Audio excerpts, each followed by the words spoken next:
This is North Pod, a North Melbourne fan podcast, hosted by Jason Hunt.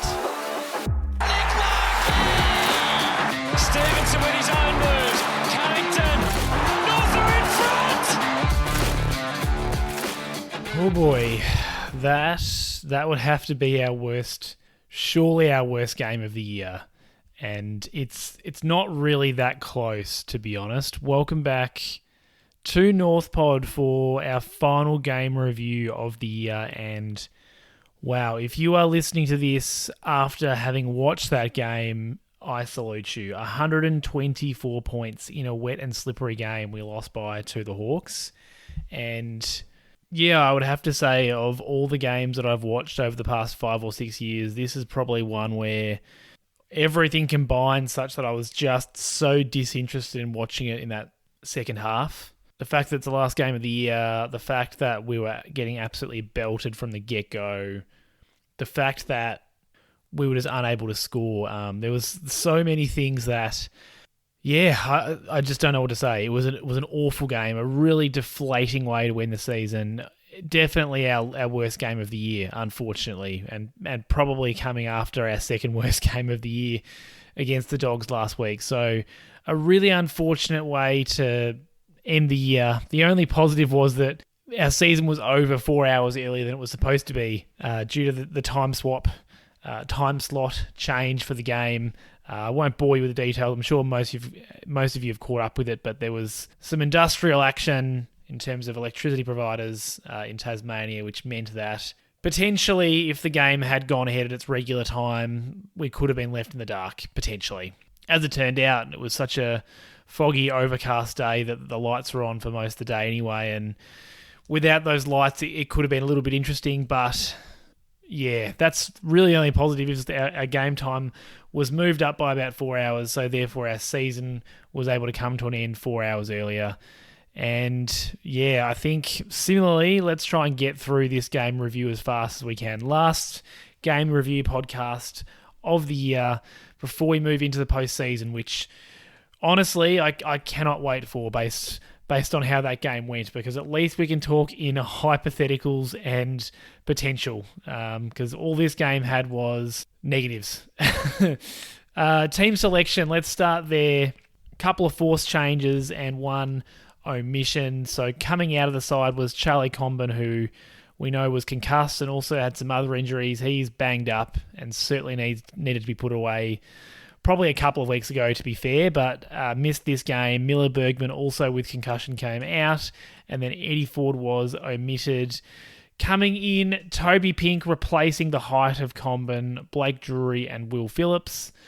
And two of those players fighting for their spot potentially on the list for next year. Blake Drury was made the sub, which initially did disappoint me a little bit, but I think on balance, the fact that he was able to get into the game at quarter time meant that it didn't really matter anyway. He played 3/4 of the game, funnily enough, since there was 1 quarter gone and 3 to go.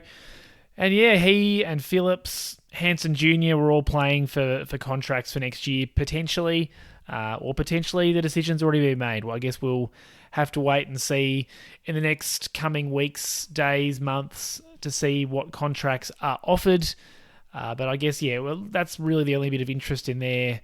Not a lot else to talk about in team selection. Eddie Ford was dropped. I suppose you could remark on that, but it seems to me as though it was just an opportunity to get Blake Drury in, to have Robert Hanson Jr. in the side so we can get a look at them. We know Eddie's got a contract for next year, whereas those two do not. And then the match result. The Hawks 26-14, 170, defeated us 7-4-46 by 124 points. And what more can I say? I haven't bothered looking it up. I assume that is easily the biggest score that we've conceded this year. Given we haven't lost by 100 too often recently, I would have to assume that's the biggest margin and lead that score to the opposition we've given up in quite some time. And considering it was wet the whole day, it wasn't like it was bucketing rain, but you know it was very clear that it was wet conditions, slippery conditions. The fact that the Hawks were able to kick 26 goals is somewhat remarkable and somewhat completely dejecting for a North fan, embarrassing for the North Melbourne side, unfortunately. Story of the game is one of those ones where it's like, which of the 17 directions do you want to go? In another way, you could say, let's just forget about it because we clearly didn't come to play. But I think on balance, we can see that there were two teams with very, very, very different incentives to play. North Melbourne, essentially nothing to play for except arguably some pride. But sure, you can say that the incentive to knock the Hawks out of finals is legitimate. I get that. As someone who really, really despises Hawthorn, I totally get that incentive. But in terms of incentivising the players, like we as a club individually, there's nothing for us to play for. Conversely, the Hawks are playing to sew up a top 8 spot and also try to move themselves up the ladder with a percentage boost and give themselves potentially a better spot on that ladder. So a massive disparity in incentive to play. Like I mentioned earlier, I suppose, Drury, Phillips and Hanson Jr. are playing for a career. So those three have got at least some individual incentive, but the Hawks clearly had a lot more to play for. And I think based on last week, it just looks like our season has unravelled ever since we lost that late game to the Eagles. We've looked like a shell of ourselves since then, or I guess since three-quarter time in that game where it all fell apart. It shouldn't be the case. I'm sure it's not that simple, but I think a big part of our last 2 weeks has been the fact that we should have gone on and won that game. I don't think that means that we win either of these last 2 games for what it's worth. That's not what I'm saying at all, but the way in which we've lost, I think, has been significantly impacted by that late loss to the Eagles, that heartbreaking loss. And yeah, I mean, to summarise this game, after the first 10 minutes or so, it was just an onslaught that never swung back our way. It was a bit of an arm wrestle at the start. We had the first couple of inside 50s, and it looked like we were going to, be able to match it with them. And then, yeah, the Hawks just got completely on top, kicked 4 goals in the first quarter, I think, which is obviously not a massive number. But after that, 8 goals in the second, another 4 in the third, and then 10 goals in the last. Just an onslaught that never really stopped. We managed to slow things down slightly at the beginning of the second half.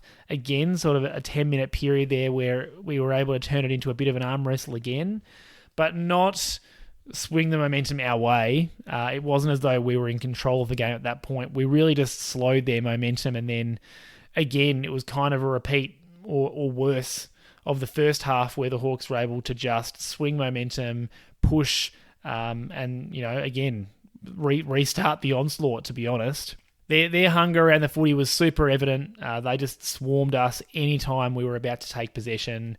They ran in waves aggressively, attacked through the corridor, smashed us at clearance 58-34, which is normally an area that we're pretty strong at, particularly with Xerri's form. They matched us for tackles despite having way more of the ball. We had 63 tackles to their 60, so more or less even.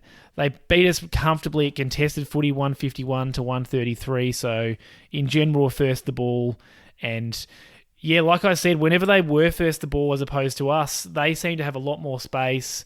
They seemed to be able to shoot out a couple of handballs and, get some run, and away they went, whereas we would take possession or nearly take possession, then get pressured or tackled and spilt to the next person and to the next person. Just visually, you could see that the Hawks had far more players where it mattered.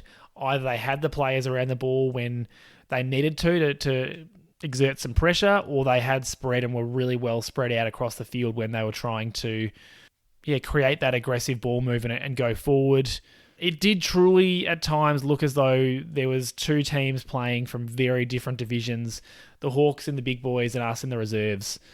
It was a really stark, depressing game to watch, and I have managed to pull some minor positives from it for later on, but I can assure you they're not positives like we normally have. They're finding a bit of a nugget in the dirt, a bit of a diamond in the rough. There's not a lot of positivity to come out of this game. And I mean, let's move on to the 5 stars, the North Podium, for the last time for this year. And you'll get a sense for how difficult it was to select players and sequences that worked well, because we just had such a small amount of that across the game. If you're a first-time listener, which I'd find hard to believe after that game, the 5 stars where I will rate the top 4 performing North Melbourne players and the best opposition player. And the North Melbourne players get a 4-3-2-1 vote, which goes towards the North Podium, which will be awarded today, I suppose. I'll probably go into a little bit more detail on the North Podium in a future episode, but we certainly will award the winner. And 4 votes had to go to Jai Simpkin. 25 disposals, 3 goals, 1, 9 tackles, 5 clearances, 3 inside 50s, 25 pressure acts. He was our best player. Did he play his best game of football? No, but the fact that he was able to kick 3 goals in a side that had so little inside 50 impact was pretty remarkable. He also missed a good opportunity. I thought he played his best footy in the forward line, but he also played some good footy when he was in the middle. He did spend a fair bit of time in the midfield as well today, so a bit of both, which I think is probably going to be the move for Simpkin going forward, or at least next year. We know at the start of this year he had a very heavily slanted forward half game. That's tilted in the second half of the year. We've seen a lot more of him in the middle, and I think he needs to be in both of those areas in order for him to be impacting the side and also giving us some of his best football. I think he had to be our best on. He always has those moments, or certainly this year he's had those moments where you just wonder, does he have a good sense of the players that are around him? Have his concussions this year kind of impeded his capacity to know whether or not he's in space or not? But by and large, I thought his effort was fantastic. The 9 tackles shows that he was busting his guts. It wasn't just doing the finishing off stuff. And same with the pressure acts. He was our second highest pressure act player. Kicked the 3 goals, so has to get the 4 vote to me. 3 votes is Tristan Xerri, and if you've been following the North Podium, you will know that means he has just missed out on equaling Harry Sheezel. I'll talk through that in a minute, but 3 votes Xerri. 25 disposals, 35 hit-outs, 6 of those, 2 advantage. 13 clearances, 5 inside 50s. And remarkably, he's had a couple of games like this year. 6 frees for and 5 frees against. The most interesting element of the game was the battle between him and Lloyd Meek. I think that Meek was probably a little bit better in the ruck contest, but Xerri was definitely better around the ground, so I'm still happy to give Xerri the 3 votes, even though he was probably bested in the actual ruck contests. And they went at each other all day. There's a couple of free kicks given away for jumper punches or sort of push punches to the chest area. They were really just belting each other relatively fairly in the ruck contest. We know that that's how Xerri loves to play. There was also a moment where the umpire was asking Lloyd Meek to create the meter. There's supposed to be a meter of distance between the rucks before the ball's thrown up around the ground or thrown in around the ground. And I've always thought that Xerri gets away with it a bit because I think that he initiates contact a little bit too early. But in this instance, the umpire several times asked Meek to move away to create the distance and then ended up giving a free kick against him. I just think whilst it wasn't one of Xerri's better games for the year, he just didn't have a lot of competition today, to be honest. In a ruck battle that was relatively even, so to speak, Xerri did struggle to find his teammates with his hit-outs, but his work around the ground was good. He didn't necessarily have his marking game going this week like he has over the past month or so, but I thought he was really solid, did his All-Australian chances, no damage. To be honest, I honestly believe that it's a 50-50 between him and Max Gawn. I don't think that they'll play or select 2 ruckmen. I think we'll know by the time I'm recording a podcast next which direction they've gone, and I don't think there'll be any surprises if they go Gawn's way, but I think don't rule it out. I think that there is definitely a chance that one of Sheezel or Xerri gets in. So 3 votes to Xerri. I thought he was fantastic. And just entertaining in a game where there was so little to smile about and be happy about. At least you knew that ruck contest and that battle between Xerri and Meek was going to give you something to watch. So 3 votes Xerri. Then it got a little bit harder, but I do think George Wardlaw's impact on the contest and his effort was worth the 2 votes that I've given him here. 20 disposals, 1 goal, 6 tackles, 4 clearances, 26 pressure acts, which was the most on the ground. And look, he attacked the footy all day. He was just as sloppy as he was last week, but at least this week the conditions warranted it. He did hack it a bit at times, but he cared. He tried to chase. He tried his guts out all game and attacked the footy like we know that he does. There was several times where it looked like the ball was just kind of going to bobble around and, get balled up. And he just bustled through and grabbed the footy and tried to make something happen. It's not always positive. Sometimes we're about to get a stoppage, which is kind of a win for us in a game like this. And his impact mean that the ball spills out and all of a sudden it's a 50-50 ball again, which, maybe there's something to work on that, something to work on for him in that area. But yeah, I think his effort was worthy of the votes, and he was probably our best pure midfielder. LDU was also very good, certainly accumulated, but I think Wardlaw had more impact. Went forward and kicked the goal early in the game, which was fantastic. And yeah, I thought he tried hard all day. He was still trying really hard and chasing really hard, even when the game was well out of reach. He did give away one sloppy 50-metre penalty for going over the mark early-ish in the game. But again, that didn't come back to, that comes back to him wanting to try and to put a bit of pressure on. He overexerted on that one and missed the mark a little bit, but it wasn't for a lack of trying. So 2 votes for Wardlaw. And then I really struggled for the number 1 vote. I think LDU with his 26 touches and 600 metres gained, was tough to go past, but I have gone past him. Darcy Tucker was probably looking like he was going to grab a vote until the last quarter. I'll talk about him later on. So I've given it to Aidan Corr. Now, you might be thinking, how possibly could one of our defenders get a vote in this game? But like many times this year, I don't think the defenders were as much to blame as the midfielders and the players up the ground were on how that ball was coming in and just being kicked straight through the Hawthorn goals. I thought Corr, whilst it wasn't one of his better games for the year, was probably our best defender.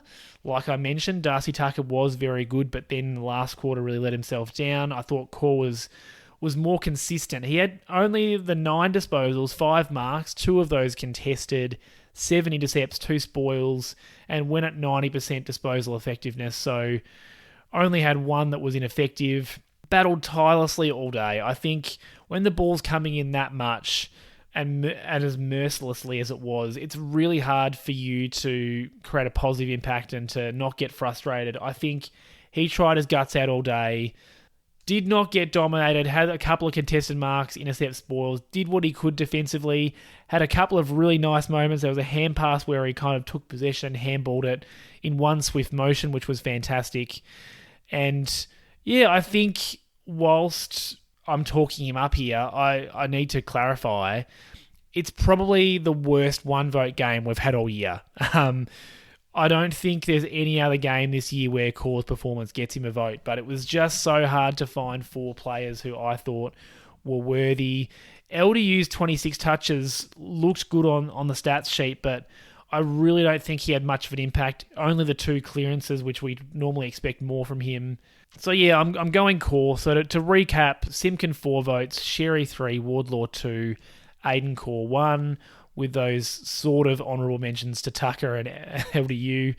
LDU also cost himself with a shocking turnover in the second quarter. I'll talk about that a little bit later, but there's moments like that where you just go, come on, Luke, like what are you actually doing?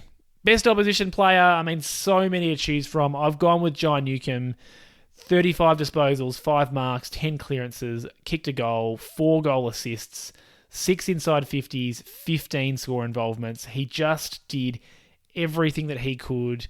He was in the engine room all day, getting the tap outs from Meek and just bursting away from stoppage. It was the sort of performance that you'd love to see George Wardlaw produce in future years. Impactful, not just an accumulator. The 10 clearances is massive, and the 4 goal assist says that he wasn't just blazing away, he was finding options when he was going inside 50. So for that reason, I thought Newcombe was their best, but Nick Watson's 3 goals too were are impactful, particularly given he was kicking a lot of his goals or doing a lot of his best work early on. I thought the way that he played on as soon as he took the marks was fantastic for the Hawthorns game plan. I just wish... I know that right now we've got Zane Dersmer and he has so much potential and he could turn out to be a better player than Nick Watson, but gosh, I love the way that Nick Watson plays. It's frustrating playing against him, don't get me wrong, but I would have loved to have a small forward like him on our list. D'Ambrosio had 31 disposals and 2 goals. He was also fantastic. Connor McDonald kicked 3 goals, 19 touches, 7 tackles. I could go on. There were so many really positive performers for the Hawks. And part of that's because they had such an even performance. There wasn't an out-and-out star, but there were plenty of performances that contributed towards a fantastic game for the Hawks. So Newcombe gets the best on ground for me, but any of those others that I mentioned could also get involved. I mean, Meek, like I mentioned, was really good in the ruck against Xerri. Sicily, unfortunately, was really good off half-back. I can't stand that bloke, but he played a pretty good game as well. So plenty of Hawks. You'd expect the coaches' votes to be pretty dominated by the Hawks, I would imagine, and similar with the Brownlow, and you would expect so in a 124-point belting. And so, like I said, for the final standings, we've got a winner. Harry Sheasel on 42 votes is the winner of the inaugural North Podium Award. Finishes on top of the podium, and it's a little bit like Nick Dacos in the Brownlow last year. He nearly got overrun as a result of his injury, but unlike Nick Dacos, he was able to hold on. Sheasel 42, Tristan Xerri in second place on 41, so extremely close. And there's probably, I'm sure there's some people that thought that Xerri's game was better than Simpkin. I just think the 3 goals, it's hard to go past in a game where we had so little forward line impact. And then obviously rounding out the top 3, LDU on 37 votes. And like it's been for most of the year, those 3 were far and away our best across the year. After that, it drops off by 25 votes down to Tommy Powell in 4th on 12 votes. Zerha, McKercher, Wardlaw 11, Comben 10, Larkey 9. So that is what the final standings look like. In a future episode, I will go through and talk in a little bit more detail about the votes across the year, maybe read out, most common voting players, those kind of things. But Sheasel will get his award in the mail, no doubt. And big congratulations to Shees. And who knows? We'll see how this acts as a Brownlow, a Sid Barker predictor. I certainly would be stunned if anyone other than those 3 are in the top 3. But I could absolutely see any of them winning the Sid Barker. I guess I've got to back Sheasel in now based on the way the award's gone, but I'd also love to see Tristan Xerri win it. I just think that would be such an awesome story given where he's come from last year to where he is now. It's a remarkable turnaround. So that is what the 5 stars and the North Podium looks like. Let's jump into the negatives and positives for one more time for this year. And as you can imagine, it is one of those games where I could list negatives forever and it was hard to find some positives. So the obvious one for the negatives, our defence was super, super leaky again, and we struggled to convert our inside 50s to scores. So when both of those things are happening at the same time, you're on your way for a belting. We lost the inside 50 count 66 to 45, which sounds like a comfortable loss. But when you couple that with the Hawks having a 61% efficiency going inside 50 and us having a 31% efficiency, it adds up to the belting that we received. It wasn't just one thing that got us. There was just so many things that combined and so many elements that meant that we weren't able to score and the Hawks just seemed to score at ease. For clarity, that 61% means 3 out of 5 times that they got the ball inside 50, they scored, as compared to us scoring at 1.5 times out of 5. Or you could go 6 out of 10 to our 3 out of 10. They were twice as efficient and they got the ball in there 1.5 times as often. So there's no wonder that they were able to score 124 more points than us. And they did it as they pleased. Whether it was their fast, chaotic ball movement through the middle, But the way that they attack, I just love that. I'd love us to be able to replicate parts of the way that they attack. We don't have the small forwards to make it work right now, so I'm not trying to suggest that we can just copy that strategy and it'll work. But the way that they leave that space free in the middle of the ground to run through, and they don't have their forwards pushed too far up they want their forwards running at the ball rather than back with the flight most times. You'll notice that so often we get out the back and it's Larky or Xerri kind of kicking to space or kicking to one of those two players that are running back with the flight. And the Hawks, for the most part, are not doing that. They're creating space through the middle part of the ground. They're getting it to, the middle part of the ground, and then they're having a kick to a player that's leading the ball, like Mabior Chol, and then they're leaving it to Connor McDonald and Ginnivan and Watson to crumb it, and that worked really successfully for them. They also had a habit of getting players loose inside 50 for marks. They had 14 marks inside 50, which is far too many, and often just in acres of space. It wasn't a contested marking extravaganza by any stretch. They really only had Mabior Chol as their tall marking option, but they found, chest marks inside 50. They created so many goals from stoppages. I've probably got nightmares from watching D'Ambrosio and more kicking goals or snapping goals from inside 50 from stoppages. It was a masterclass from that perspective. Their mids and their forward, their backs pushed up and generally locked the ball inside 50. So it just didn't leave their area until they'd kicked a goal. So yeah, super, super deflating game for the defence. We know that we're down soldiers in that area. Griffin Logue obviously made it back and then only was able to play a couple of games before he was back out for the year. We lost Chom. We weren't able to play someone like Biggie Newen, who I am not saying is the saviour, but we didn't have him as an option. We chose to play Pink forward, and potentially maybe we should have been playing him in the back line. But again, none of the players that I'm listing here are going to dramatically change the results of the game here. It's just all of these things add up to create the belting that happened, unfortunately. Second thing, so many of our players were just unable to make an impact. So many, they were passengers, unfortunately. And, I don't know whether it was the wet weather, whether it's the tired bodies, whether or not we just didn't have enough incentive. I'm not going to list everyone, but Teakle had 2 touches. He really struggled in the conditions. Blake Drury didn't do a lot. Nick Larkey found it really hard to get involved. He did get up into the ruck in the last quarter a little bit and just try and get a bit of touch in the footy, but really, really struggled. Toby Pink, I mentioned, did struggle. He did manage to kick a goal and take a nice mark or two up the ground, but it wasn't enough. Paul Curtis, similar. Liam Shields, unfortunately, wasn't able to go out with any kind of highs. He struggled to find the footy. Bailey Scott struggled to have that run and carry and drive and accumulation that we've seen him have in recent weeks. So all of those players that I listed were down on their usual accumulation. Jackson Archer gets a pass. He only played the first quarter, or not even, didn't make it through the first quarter. But the rest of those players really just struggled to get their hands on the footy, let alone use it for good. The talls really struggled with the weather, and probably we were too tall. I think on paper it made sense to bring in Toby Pink because we were losing Chom's height. But then we played Pink forward anyway. We had the 3 tall forwards, and we definitely did not need Larky, Pink, and Teakle all up there. And none of those players managed to have, a super positive impact. Pink kicked the 1 goal for that group.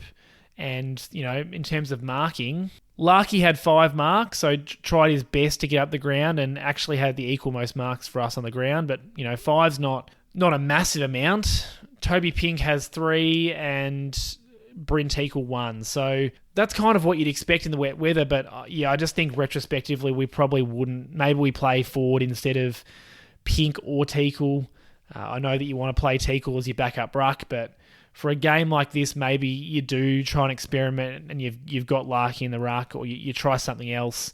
They had Josh Weddle in the ruck at times, the Hawks, and he's not a super tall player. So yeah, we had too many players that didn't give us something positive around the ground, and yeah, that's how we've ended up with this belting. I don't know how many times I've said that this podcast, but it's pretty hard to avoid. Like, all of these things are a little bit, they all contribute a little bit, and all of those little contributions create this massive margin that we've had to deal with.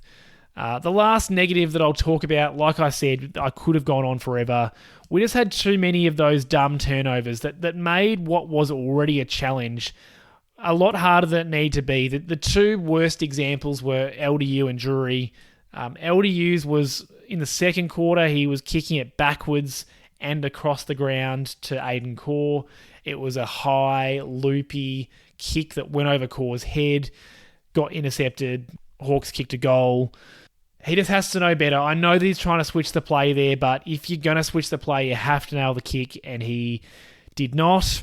And we saw something similar, not quite the same, but similar from Blake Xerri. He was actually essentially kicking it across the ground in the opposite direction from the LDU situation, kicking it across the boundary, but again, it was a slow high ball, intercepted, I think, by Ginnivan, and as a result, the Hawks kicked a goal. And those ones just hurt because they're just unnecessary. You know, I'm happy. Happy is definitely not the right word. It's one thing to be beaten by, you got beat in a contested situation and you concede a goal, or someone takes a contested mark, or even, someone kicks a goal from 50. I mean, Sicily kicked one from 55 and you just had to go, well, fair enough. Can't do a lot about that. But turnovers like that are absolute killers. And LDU's one in the second half, whilst we were well out of the game then, we weren't in completely embarrassing territory at that point, but you could argue that turnover put us well on our way to. Xerri's a little bit different. Xerri's was it was in the last quarter, so the game's dead and buried, but again, he's someone that's playing for his career, and it's moments like that you probably go, yeah, I don't know, Blake. It sounds like you're a really good bloke and it sounds like you try really hard, but I just don't know if you've got it. That being said, obviously, it's a tough game to try and ply your trade and put your hand up for another contract, given it's the last game of the year, it's raining, and we're getting belted. So, look, I'll cut him a little bit of slack, but unfortunately, turnovers like that are super, super costly, and in games where we're actually competitive, it's those kind of turnovers that have cost us momentum and have cost us opportunities to actually win. So you've got to call it out, even though it's one small part of a massive issue in this game. In terms of positives that I can contribute, look, like I said off the top, these are minor positives, and they're certainly not things that, in a game that we win or a much more competitive game, I'd be likely to talk about, but we're trying to find some silver linings. So I thought that Robert Hansen Jr. again was pretty solid. Not as impactful on the scoreboard as he was last week, just had the 1 point, but I thought that particularly in the first half when the game was still somewhat alive, I thought he had some positive influence. He had some good handballs, some good overlapping run and tap-ons. And whilst he was only able to kick the 1 point, 13 disposals, he had 1 goal assist, 3 score involvement. So on paper, it's a pretty quiet game. But I think what he was able to do when the ball was in his area was impact positively. And I think, his last 2 weeks is the best that he's looked at AFL level. Now, whether or not that's going to be enough for him to earn another contract, I don't know. I still think I probably doubt it, because we're going to have to cut so many players. Sure, we've had some retirements that I'll mention later on, but if our list size has to be dramatically cut, like I suspect it will be, it's going to be really hard to justify holding on to someone like Robert Hansen Jr., who's probably, a 5 to 10% chance of going on to be a player of note for us. So, I thought, look, he had a positive influence. He did look like he had a little bit more time that he has had in the past. He fumbled it a little bit, but he wasn't alone in that. It was a slippery ball. So I don't think that was necessarily nerves or anything like that on his part. I think that was just the conditions, and I thought that he made the most of what he could. The last 2 weeks, he's looked as good as he possibly could. So he's done his chances of getting a contract no harm in this game, I think. Certainly did his chances some positives, or certainly did well for his chances last week, but it's going to be tough for him, I think. Another positive, and this one's going to start with a negative. In the first quarter, I was so frustrated with our technique tackling the Hawthorn Smalls. You know exactly what Watson and Ginnivan, and to a lesser extent McDonald, are going to do. We know that they're going to get down low and they're going to drive their head, but not quite duck their head. They've got that Joel Selwood technique down pat. They know that you can't duck, But if you're at a bit of a tilt or a bit of your body's a bit of an angle and your knees are stay a little bit bent, you're every chance to draw a high tackle. And we were giving them away like they were going out of fashion at the start of the game. But I thought as the game went on, we did a really good job of adjusting our tackling technique. And we improved. At one point, Callum Dawson pulled out of a tackle that would have been a certain free kick against and then a certain goal. And those kinds of free kicks dried up. You could see that the way that we attacked those players was different, which is fantastic. It's great that we can see that although we started poorly in that area, we were able to make an in-game adjustment. Would I have loved that to be from the get-go? Absolutely, because you know what they're going to do. But I've got no doubt that, some member of coaching staff or some member of the playing group has said, hey guys, we know what they're going to do. We can't afford to get sucked in. And so it's not about being less ready to tackle, but it's about not being so aggressive and actually just trying to keep your arms down, not allowing them to drive their head sort of into your armpit, because that's generally how they're getting their free kicks. They're almost close hangering themselves, but again, they're not doing it. They're doing it in a way that the rules currently allow them to do. So whilst it's frustrating, I'm not saying that the umpires are falling for it. I do think that there are ways to avoid tackling them high for the most part. So I thought it was great that we were able to adjust to that. It didn't really make an impact on the game, so I'm not trying to say that that's changed things, but I think it's good to see that we're able to adjust to that and recognise that we're getting beaten in an area and at least stop that element. We got beaten in so many other ways, but we stopped getting beaten by those players, driving their heads and winning themselves free kicks. I just cannot understand how we don't have a single player like that on our list. Sure, we had an opportunity to draft Watson at the draft last year and we opted not to, so that's on us. But the fact that we don't have any other player like that has that craftiness that can just attack the footy hard and win high tackles as a small forward, it's a problem. Like none of our smalls, Xerri, Hansen Jr., Paul Curtis is smallish, but none of those types have that capacity. They don't have that forward craft. So, look, a positive that we're able to adjust our tackling technique, but a negative in that it was happening at the start, and I'd love to see us be able to do something in that area. Another positive that unfortunately ended up becoming a negative, but again, I'll talk about it. I thought that Darcy Tucker's first 3 quarters on Moore were fantastic. He kept Moore to 1 goal to 3/4 time, virtually no impact, very little touches. And you thought, okay, this is maybe a role that we can see Darcy Tucker playing in the future, a real lockdown, small, medium type, potentially a run with role if it's further up the ground. You saw him, he just blanketed him. He was playing him back shoulder the entire time. Even when Moore went into the goal square and tried to play him one out from there, Tucker followed him and was doing a fantastic job, giving him absolutely no room to move.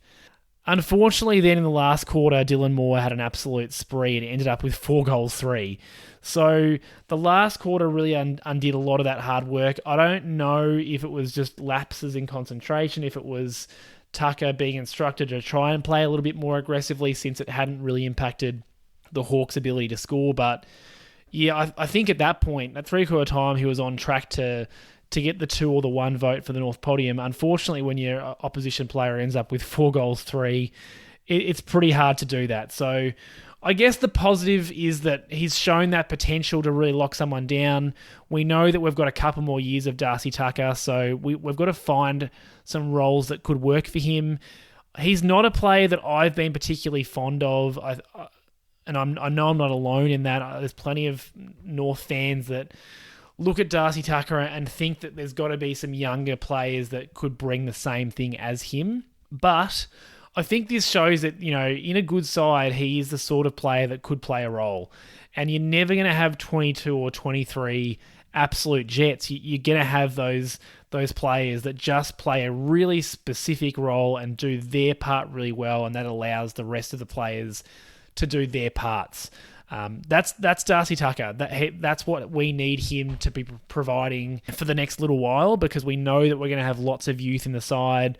We're losing more experience at the end of this year, and who knows what the trade period's going to bring. Maybe we're able to bring in some different experience to replace that, but as one of the oldest players on the list now, Darcy Tucker is going to have a burden to carry. So I think seeing that he was able to play that role for 75% of the game really well was positive. It would be interesting. I can guarantee you I'm not going to do it, but it would be interesting to watch just how more created all of his goals and scoring opportunities in that last quarter. Like, to what extent you say it is Tucker getting beaten. I certainly know one of Moore's goals was from stoppage, where Tucker just gave him too much space and then got shepherded. And as a result, Moore just had a bit of room to kick a snap. I think he also got beaten in the lead. So look, there were things that were out of his control, things that were in his control, but hopefully that's a role that he can play going into next year. And then the final positive, you'll give me this one, the season's over. So now we get to watch the women's team play, who are a much more successful footy side. And we get to move into the list management and draft phase of the season, which, whilst for us has not necessarily resulted in an uptick in results as yet, at least this is a phase of the season that, is generally full of hope. It's hypothetical, and that our list is going to get better. It's going to get younger and better, and hopefully we're going to end up with a list going into season 2025 that's going to be able to be more competitive than we were able to be this season. So I'm just so grateful the season's over. I wish that it was over about a month ago, just based on how things are finished. If we could have wrapped up after that Richmond game, watching that one, you just knew that whilst we won, the wheels were starting to fall off. We were a little bit fortunate to win that one. We went into the West Coast game and blew it up, and then ever since then, it's been pretty awful. So yeah, the last 3 games, I'd be more than happy to say let's wipe them from the record. Unfortunately, you can't do that. So we go into the end of season 2024 with 3 wins, which is super disappointing.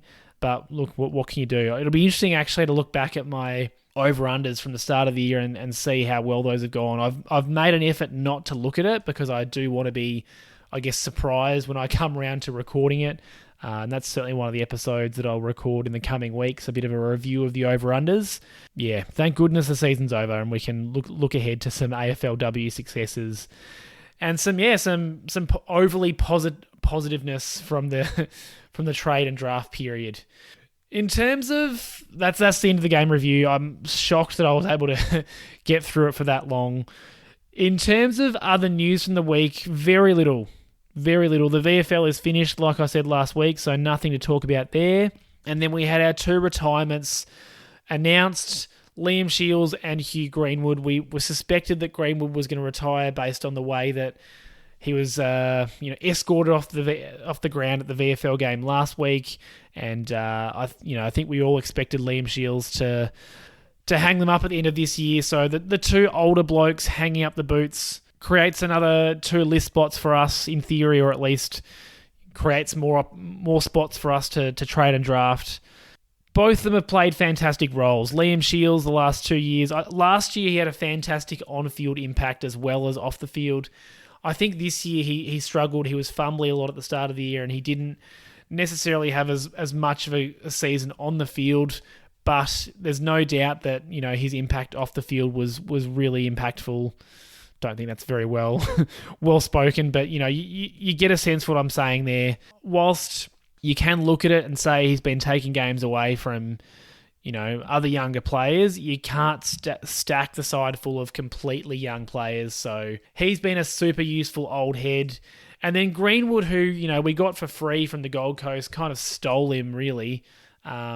Struggled for game time this year, and similarly, sort of his time has run out as a result of his age profile and the impact that he's able to have, particularly with his running and his pace. He's not super fast. He's a great contested player, but not someone who's able to spread the ground. Yes, by all reports, a super fantastic bloke. So super happy that we've been able to have him on the list for the last few years. And if you're going to have these older blokes around, you do want them to be good influences. And I think there's no doubt that that's what Hugh Greenwood's been. So fantastic to see those 2 off. Greenwood with no send-off game, but Shields with one, and I think that's fair enough. Shields has been in the side, Greenwood hasn't. I just don't think that we need to be giving a player like Greenwood a send-off game. If he's not good enough to play in the side or he's not close to good enough, you'd prefer to be playing someone to get a game into them, even if that game is going to be a 120-point drubbing. And that, my friends, is all I've got for this episode. It is the end of the season, so I guess I'll talk briefly about what to expect over the next couple of weeks and months. Coverage is definitely going to shift. The women's games are starting next weekend, so you can expect some coverage of those. Probably not as in detail as I've given the men's games this year, but I also think probably more detail than I was giving the women's games last season. So somewhere in between those is what you can expect. I know the first game is on Sunday, so I'm looking forward to that. There'll definitely be some coverage of that, into the women's season.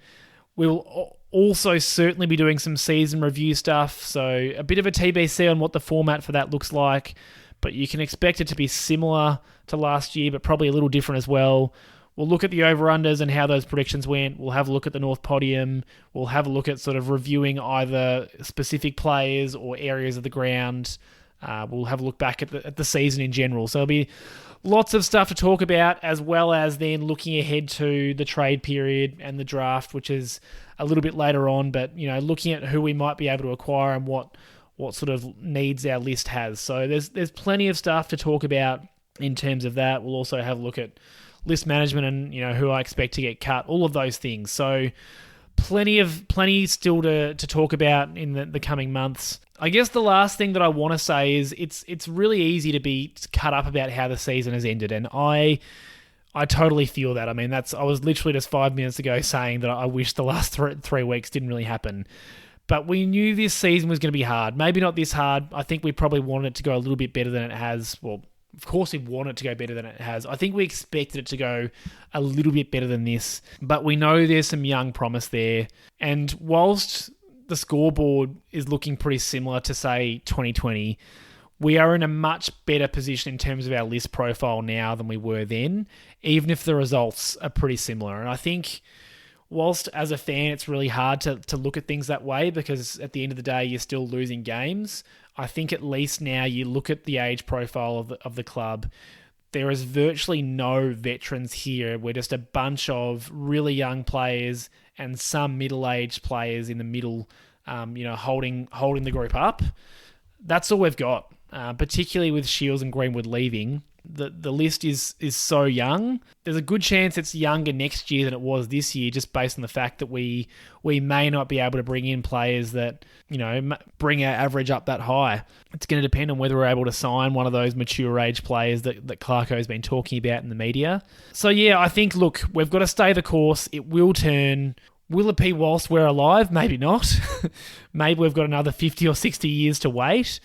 But it will eventually turn, and I just hope that it's sooner rather than later. And I guess that's what we can talk about over the next couple of weeks. So for the final time for the actual AFL season, I just want to thank all the North Pod listeners. I know it's been a really rough year, and it's hard after watching your side lose time and time again to want to go and listen to someone talk about it. I feel the exact same way. As a consumer myself, sometimes you watch your team lose and you go, well, I just want to forget about that and move on. So I really appreciate those people that have stuck around and listened and contributed to the show across the season. It's not goodbye, but it's certainly a farewell to the AFL men's season and a hello to the AFL women's season. So hopefully they're able to provide us with a little bit more positivity. And like I said, still plenty of podcast content coming in the upcoming months and weeks. So absolutely stay tuned in. That is going to do us though for this episode. So thank you so much for listening to this episode. I cannot tell you exactly when the next episode will drop, but rest assured it'll be in a week or so, somewhere around there. And yeah, I think let's get back to trying to be a little bit positive about North Melbourne. Let's forget about these last 3 weeks. Think about how we're feeling after that middle part. And let's attack this trade period. Go North.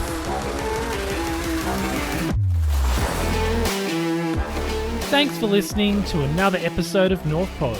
If you give me a rating or review on your podcast service, that would be much appreciated. And please follow me on all social media at North Pod Show. I'm on X or Twitter, Instagram, YouTube, TikTok, and I'm also very active on the North Melbourne subreddit. Hope you'll join me for the next episode.